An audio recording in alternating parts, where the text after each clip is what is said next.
mort. Amen. La nouveauté, pour nous en tout cas, est assez importante. C'est donc cette pétition qui vient de la gauche.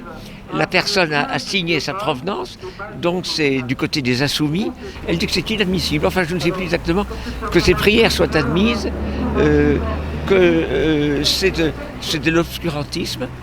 Et alors, enfin, que c'est insupportable. Et elle demande l'interdiction à Gérard Collomb, donc ministre de l'Intérieur. Il y a 2 jours, il y avait quand même 67 000 signatures. Alors au fond, est-ce que je vais m'en plaindre? Eh bien non. La vérité, c'est tout le contraire. Parce qu'on nous tient...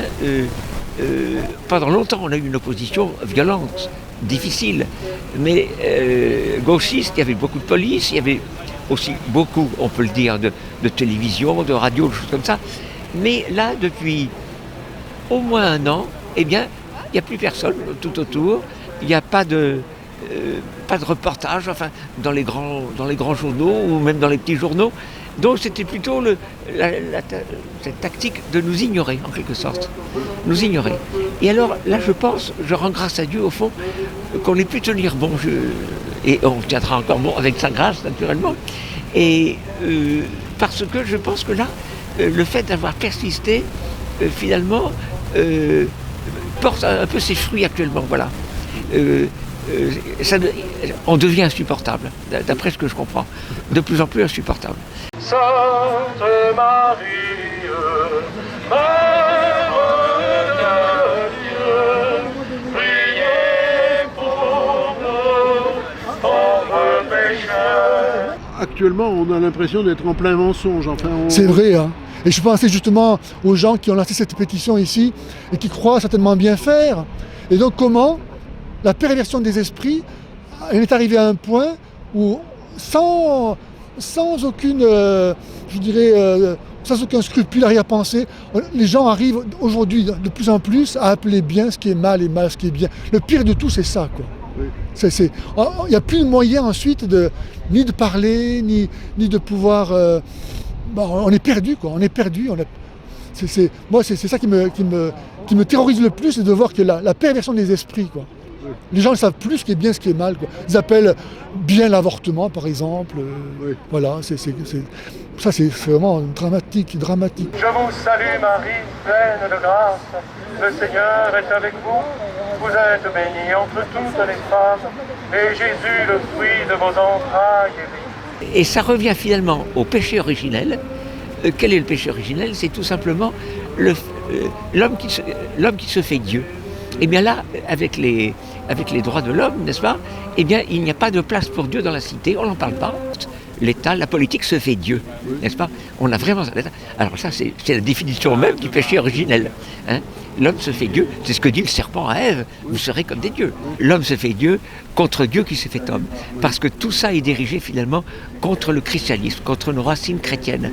Non seulement on parle de Dieu, mais on parle encore, et surtout de cette religion chrétienne, catholique, où Dieu a tellement aimé le monde qu'il a donné son fils, son propre fils. Quelle humilité, quelle bonté, quel amour pour sa création, que de avoir consenti à venir sur terre, nous enseigner, être crucifié. Enfin, alors là, on se retourne contre Dieu véritablement et on voudrait presque lui cracher au visage en disant garde ton fils, vous voyez, des choses comme ça, aussi vilain que ça, n'est-ce pas? L'homme se fait Dieu contre Dieu qui ne supporte pas l'incarnation. C'est très curieux. Je vous salue Marie, pleine de grâce. Le Seigneur est avec vous. Vous êtes bénie entre toutes les femmes. Et Jésus, le fruit de vos entrailles, est béni. C'est vrai, donc on a bien besoin, à temps et à contre-temps, de rendre témoignage à Jésus-Christ qui a dit à Pilate, je ne suis né, je ne suis venu que pour ceci, rendre témoignage à la vérité. Quiconque est de la vérité, écoute ma voix. Il n'a pas dit je suis venu rendre témoignage à l'amour, il dit à la vérité. Parce que si un amour n'est pas vrai, qu'est-ce que c'est que ça? Donc la vérité, c'est vraiment pour nous, êtres humains, qui sommes appelés à une vie spirituelle, la base qui va nous constituer en tant qu'être libre et responsable. Hein. Sinon, on est un esclave, l'esclave du mensonge, du père du mensonge, qui est le prince de ce monde, comme dit Jésus. Hein. Donc nous avons un grand combat à mener, hein, et malheureusement, ceux qui devraient être en première ligne se cachent. Se cachent.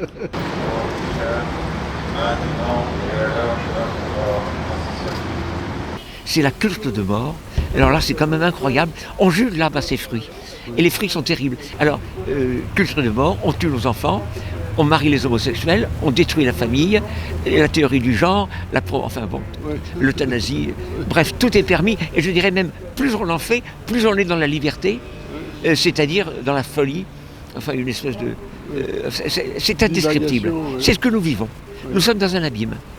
Voilà. Et alors, la politique, le laïcisme, ce n'est pas autre chose que le laïcisme.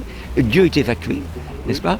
Et alors vous connaissez la formule de Clémenceau, la politique est à César et tout est à César. C'est-à-dire, c'est l'État qui décide du bien, du mal, du vrai et du faux, comme l'homme, n'est-ce pas? Il y a l'homme collectif, il y a l'homme individuel, c'est pareil, c'est l'homme qui décide du bien, du mal, du vrai, c'est plus Dieu, c'est moi. Ce sont les droits de Satan, n'est-ce pas? Quand on parle des droits de l'homme, ce sont les droits de Satan, finalement. C'est lui qui intervient, qui a la transgression, c'est lui qui fait tout ça, n'est-ce pas? Alors, qu'est-ce qu'on va faire? Eh bien, c'est un combat eschatologique, un combat des fins dernières, n'est-ce pas? Donc, c'est Dieu contre Satan. Alors, c'est la prière. Et alors là, je serai fort de ce que dit Pie XI, que la plus haute des charités, peut-être que nous en avons déjà parlé, la plus haute des charités, c'est la charité politique. Donc, quoi de plus beau en charité politique que de prier dans la rue, n'est-ce pas, que de prier dans la rue pour manifester justement sa fidélité, la fidélité que nous avons envers Dieu, l'amour que nous avons, et aussi l'amour bien sûr des plus petits, puisque c'est surtout la raison pour laquelle nous sommes là, n'est-ce pas?